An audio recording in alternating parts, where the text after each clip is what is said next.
saya harus menghubungi kantornya atau mungkin ada nomor kontak seperti relation officer-nya ataupun harus melalui online seperti apa.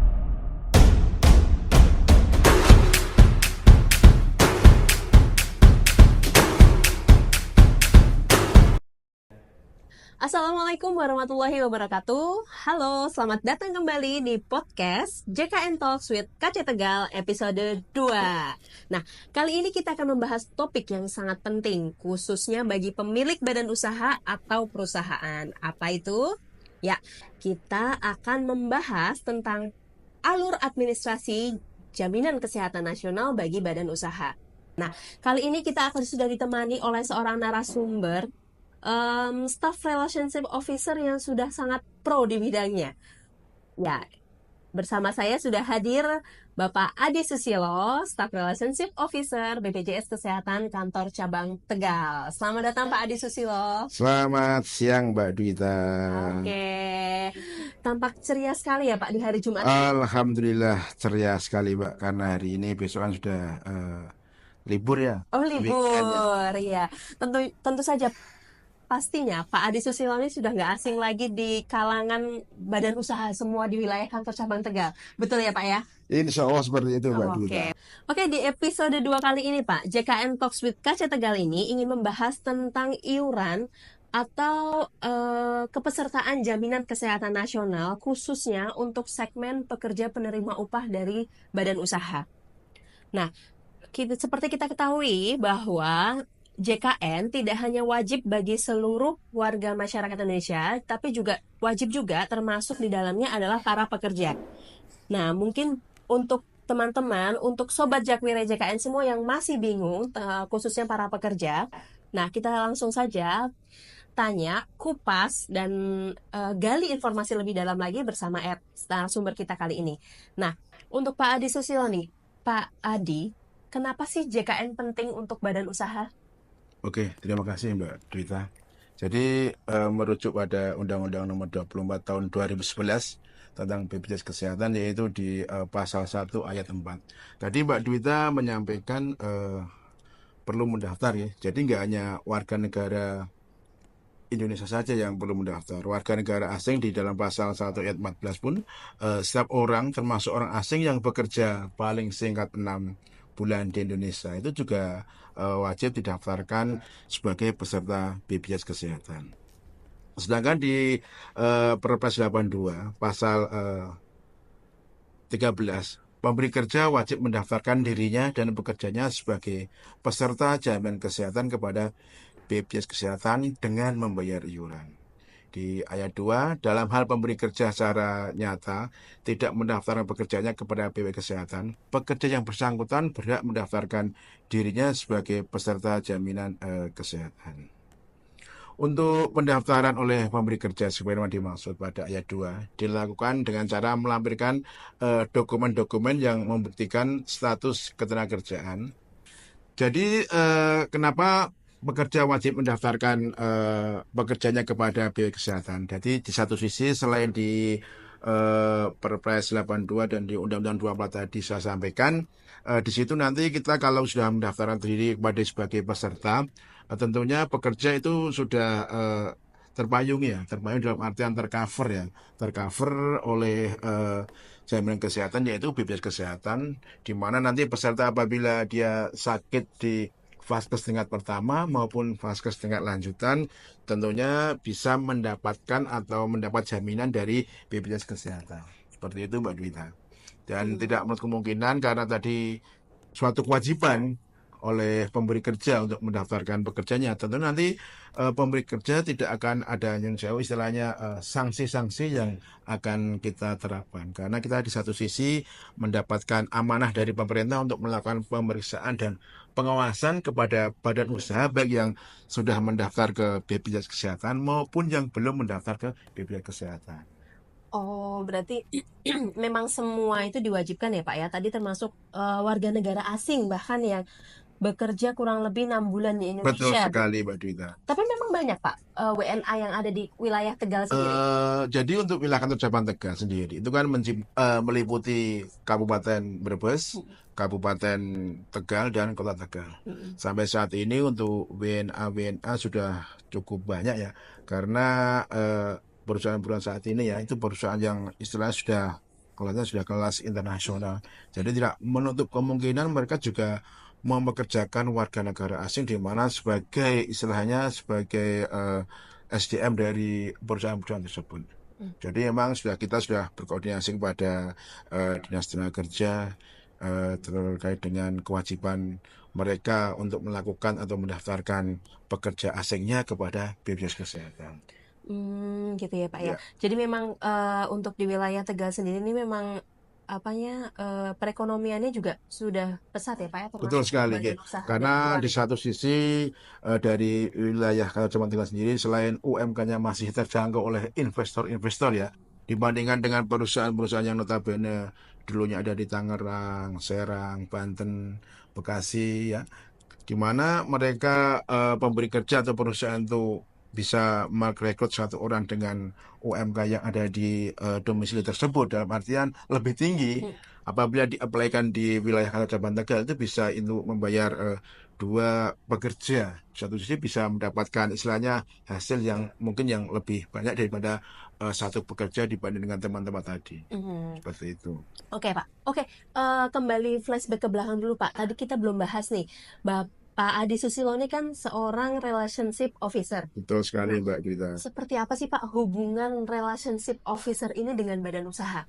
Jadi mungkin terkait dengan pengertian definisi relation officer sendiri pun itu kan menjalin hubungan sebagai istilahnya apa namanya antara BPJS Kesehatan dengan badan usaha yang di wilayah Kalimantan Tengah itu sebagai istilahnya Jembatan. jembatan yang menjembatani dalam artian di mana mereka misalkan ada pemberi kerja yang baru mau mendaftarkan usahanya dan pekerjaannya, kan tentunya butuh tidak lepas dari yang namanya jembatan tadi ya.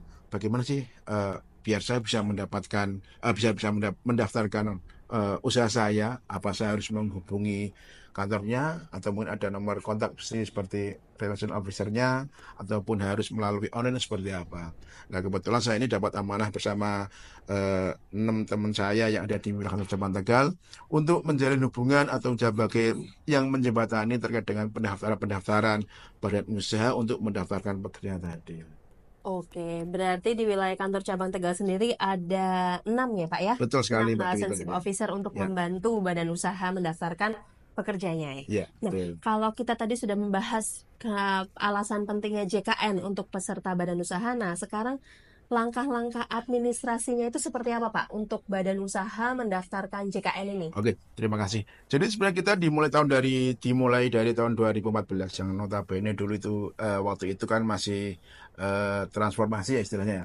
Transformasi Betul. yang dulunya bernama Askes. PT Askes di tahun 2014 berubah nama menjadi BPJS Kesehatan, di mana nanti yang kepesertaan dulu pekerja jaminan yang ikut di jam sostek ya saat ini kerjaan itu kan sudah dimutasikan ke BPJS Kesehatan.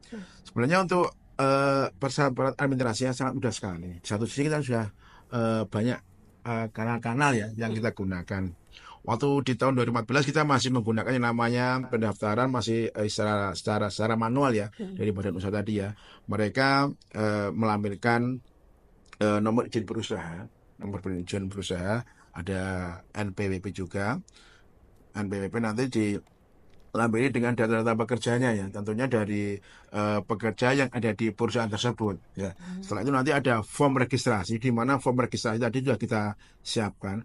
Form registrasi tadi diisi berdasarkan identitas atau nama perusahaan tersebut ya. Itu form registrasi nanti ada waktu itu bermateri ya, waktu itu materi 6.000 dan saat itu sudah nggak ada materi 6.000 ya, jadi tentunya kita ganti dengan materi 10.000. Dilampiri tadi NIP, form registrasi, NPWP, dan nama-nama karyawan yang akan didaftarkan. Untuk nama-nama karyawan tersebut kalau istilahnya pemberi kerja secara formal itu ya harus ada yang namanya kontrak kerja, slip gajinya berapa, karena tidak menutup kemungkinan nanti sebagai dasar penginputan apa namanya iurannya Iya. itu adalah melihat dari gaji yang diterima oleh pekerja tadi. Oh, Satu sisi untuk pekerja terima upah sendiri itu hanya ada dua kelas. kelas 1 dan kelas 2, di mana kelas 1 apabila upahnya di atas 4 juta sampai dengan maksimal 12 juta itu hanya di kelas 1. Namun apabila upahnya di bawah 4 juta sampai dengan UMK di masing-masing kota kabupaten hanya di kelas 2. Dari iuran tadi terkena ada 5% ya. Iuran sudah 5% dari upah atau gaji pokok dan tunjangan tetap yang diterima pekerjanya itu sudah 5%. Nanti dari iuran 5%, 4% yang membayar adalah pemberi kerjanya, 1% yang membayar adalah pekerjanya. Jadi nanti dikolektifkan iurannya, nanti setelah melakukan pendaftaran dari persyaratan-persyaratan administrasi yang tadi saya sampaikan, silakan dikumpulkan. Apabila nanti daftarnya dengan secara kolektif, dan artinya memang secara kolektif, nanti dikumpulkan, kami setorkan, nanti setelah itu baru kami buatkan yang namanya rumahnya ya. Rumah itu kita sebut biasanya adalah entitas. Entitas nanti gunanya adalah untuk melakukan iuran setiap bulannya. Jadi nanti masing-masing perusahaan yang sudah mendaftar ke kami nanti punya satu entitas. Fungsinya untuk melakukan atau pembayaran iuran setiap bulannya. Seperti itu Mbak Dwita ya. Oke, jadi bisa disimpulkan tadi untuk mendaftarkan perusahaan itu dokumen yang diperlukan itu ada nomor izin Berusaha, berusaha, ya, nomor izin perusahaan, mencakup nomor NPWP NPWP perusahaan, lalu ada form form registrasi, registrasi, ya lalu ada data pekerja ya data Pak ya. pekerja ya. Jadi bisa dikatakan kalau iurannya untuk peserta segmen badan usaha atau pekerja penerima upah ini memang berdasarkan Persentase, menggunakan persentase penghasilan ya. yang diterima ya Pak? Persentase 5% dari upah yang diterima. Betul, berarti memang dan hanya ada kelas 1 dan kelas 2 ya Ya, Pak ya? betul sekali. Di kami hanya ada kelas 1 dan kelas 2. Untuk kelas 3 itu hanya di peserta yang kita sebut dengan peserta mandiri ya, PPBU atau PPBU kolektif yang dibayarin oleh pemerintah pusat maupun pemerintah daerah. Oke, kalau mereka sudah membayar iuran nih Pak, nah itu apa saja yang didapatkan Pak? Apakah iuran itu hanya untuk dia sendiri atau gimana Pak? Oke, terima kasih. Jadi iuran 5% tadi Mbak ya, itu nanti akan menanggung atau mengcover ya 5 anggota keluarga, 5 keluarga inti. 5 keluarga inti bagi pekerja yang sudah berkeluarga. Terdiri dari pekerja nanti kita sebut sebagai peserta, istri atau suami yang sah. Yang sah yang sah, harus sah. Dan 3 anggota anaknya. Untuk anak tentunya maksimal usia sampai umur 25 tahun. Namun 21 tahun, namun apabila masih kuliah bisa dijamin sampai umur 25 tahun dengan melampirkan surat keterangan kuliah dari universitasnya.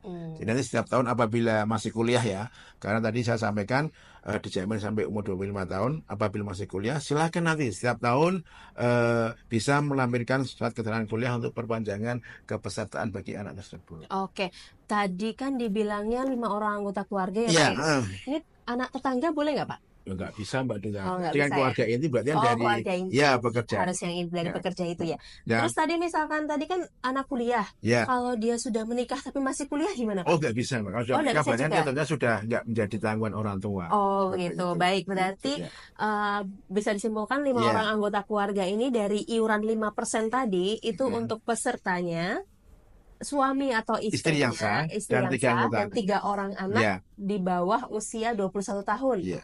Di atas 21 tahun kalau masih kuliah bisa ditanggung sampai usia 25 tahun. Betul ya, Pak? Betul sekali. Dan akan mendapatkan tadi ya manfaat jaminan kesehatan nanti ya rawat jalan yang pertama. Itu di mana nanti peserta bisa memilih vaskes ya. Fasilitas kesehatan di mana yang sudah bekerjasama dengan BPJS Kesehatan. Jadi vaskes kesehatan yang pertama yang sudah bekerjasama dengan BPJS Kesehatan.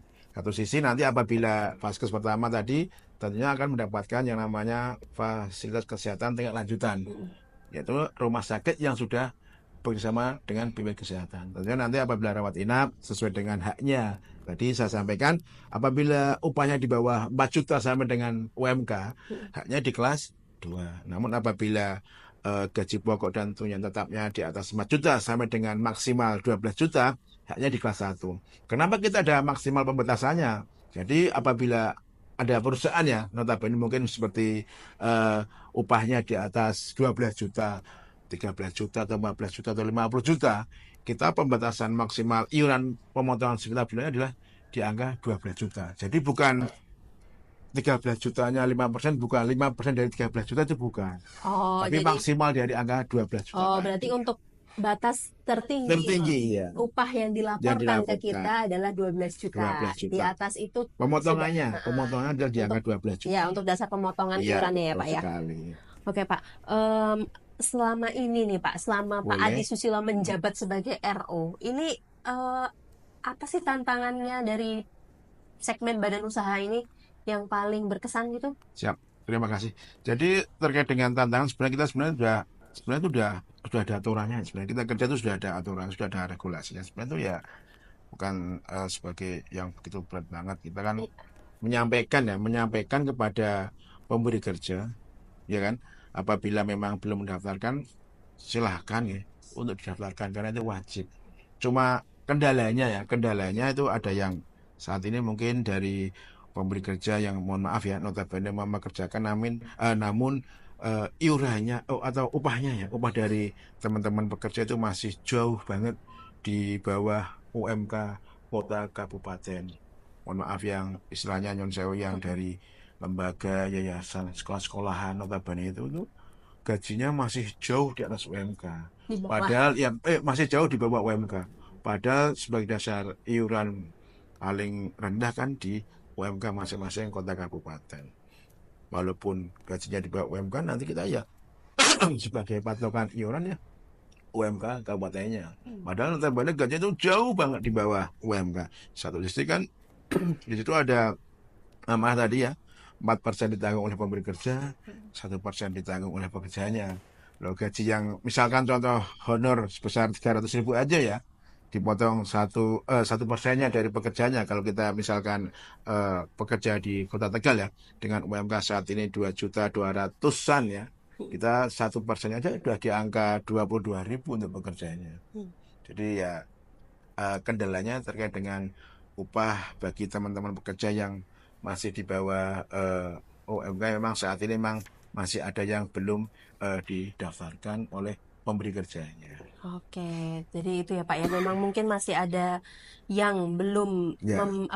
kesadarannya. Iya, Pak, ya. kesadaran. Satu sisi mereka juga sadar, cuma tadi ya Oh ya, mereka merasa sudah ya sadar, tapi belum merasa dari mana lagi tergugah ya, ya. dari mana Oke, lagi ya. atau mungkin Uang kemampuannya saya ya. kemampuan gaji setiap bulan aja Ya. hanya segitu Oke, seperti itu. Pak, tapi gini, apakah BPJS Kesehatan itu kan menyediakan kanal untuk pelayanan administrasinya khusus untuk yang badan usaha ini ya Pak ya, Sudah saya Pak dengar ya, ya? sudah. Ya, Jadi namanya apa ya Pak? jadi kita terkait dengan pendaftaran dulu Dita ya. Pendaftaran apabila memang pemberi kerja tadi mendaftarkan baru ya istilahnya ya. Jadi kita sebenarnya itu sudah terkoneksi ya, sudah terhubung ya dengan yang namanya OSS ya, One Single Submission ya, yang saat ini dipegang oleh perizinan masing-masing kota kabupaten sudah yang namanya OSS tadi. Jadi di mana pemberi kerja di saat melakukan permohonan izin membuat istilahnya tempat usaha itu di dalam penggunaan OSS tersebut itu sudah terkoneksi dengan kami. Jadi untuk mendaftarkan usahanya dan mendaftarkan karyawannya. Jadi bila mana saat mengurus NIP tadi tentunya silahkan apabila sudah jadi NIP-nya untuk segera melakukan pendaftaran pekerjanya dan usahanya. Juga ada yang namanya melalui link secara online di mana nanti pemberi kerja bisa mendaftarkan pekerjaan juga, itu juga bisa. Nah, dari setelah pendaftaran nanti di mana tentunya yang namanya perusahaan itu kan notabene kan karyawan kan juga ada yang istilahnya nyaman atau betah ya setiap bekerja itu ya. Pada akhirnya kan ada yang keluar. Di satu sisi kita sudah menyediakan yang namanya aplikasi Edabu ya. Itu kita singkat Edabu, Elektronik Data Badan Usaha Edabu. Di mana nanti pemberi kerja itu sudah mempunyai username dan password untuk melakukan apabila ada penambahan dan pengurangan peserta setiap bulannya. Link tersebut tentunya sangat dalam artian privasi banget ya. Karena username maupun passwordnya hanya boleh dipegang oleh masing-masing BSI perusahaan tersebut. Jadi nggak perlu repot-repot datang ke kantor menemuin teman-teman kami RO. Bagaimana Pak ini mau mengeluarkan karyawan, Pak ini mau mendapat karyawan gimana cara enggak. Jadi saat ini sudah bisa diakses melalui yang namanya Edabu tadi. Oke, Itu berarti itu untuk mempermudah ya Pak ya, mempermudah dan tidak perlu jauh-jauh ke kantor apabila memang kantornya di posisinya jauh-jauh dari Oke. wilayah kantor cabang Tegal, bisa diakses di seluruh Indonesia teman-teman. Wah, seru sekali nampaknya perbincangan pada siang hari ini bersama RU KC Tegal ya, terutama tentang terkait administrasi badan usaha. Oke Pak, untuk terakhir nih Pak, apa pesan atau harapan yang ingin disampaikan nih?